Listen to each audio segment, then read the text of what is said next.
Israel ও যুক্তরাষ্ট্রের ক্রমাগত হামলা আর রক্তচক্ষুর সামনে দাঁড়িয়ে এই মুহূর্তে ইরানের সবচেয়ে বড় অস্ত্র কিন্তু তাদের পারমাণবিক সক্ষমতা নয়, বরং তাদের আসল শক্তি লুকিয়ে আছে কৌশলগত হরমুজ প্রণালীতে। আর এই নৌপথটি ইরান যদি একবার আটকে দেয়, তবে পুরো পৃথিবী মুহূর্তের মধ্যে স্থবির হয়ে যেতে বাধ্য। তবে মার্কিন প্রেসিডেন্ট ডোনাল্ড ট্রাম্পও কম নয়। তিনিও একের পর এক কঠোর অবরোধ দিয়ে ইরানকে চারপাশ থেকে শ্বাসরোধ করার ছক কষছেন, কিন্তু তাতে জল ঢেলে দিয়েছে তেহরান। ট্রাম্প ভেবেই নিয়েছিলেন অবরোধের চাপে ইরান হয়তো এবার নতি স্বীকার করবে। ঠিক তখনই তারা এমন এক কাণ্ড করে বসল যা পুরো পেন্টাগনকে স্তম্ভিত করে দিয়েছে।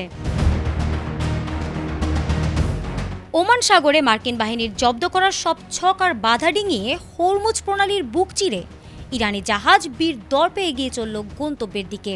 ট্রাম্প প্রশাসনের কড়া হুঁশিয়ারির সত্ত্বেও ইরানের এই বেপরোয়া মনোভাব বুঝিয়ে দিল কেবল অবরোধ দিয়ে এই সিংহকে খাঁচায় বন্দি করা সম্ভব নয়। গত বৃহস্পতিবার দেশটির রাষ্ট্রীয় সংবাদ মাধ্যম জানিয়েছে, সেই ইরানি পণ্যবাহী জাহাজটি শেষ পর্যন্ত সব বাধা পেরিয়ে নিরাপদে বন্দরে নোঙর করেছে।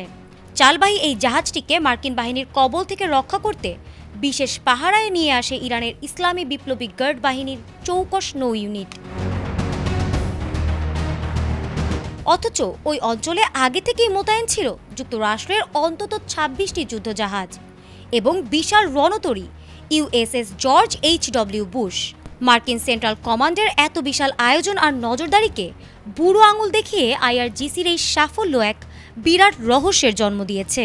ডোনাল্ড ট্রাম্প হয়তো ভেবেছিলেন শক্তি দিয়ে ইরানকে হারানো যাবে, কিন্তু এই ঘটনার পর বিশ্ব দেখল ইরানকে হারানো ট্রাম্পের জন্য এক অসম্ভব মিশন।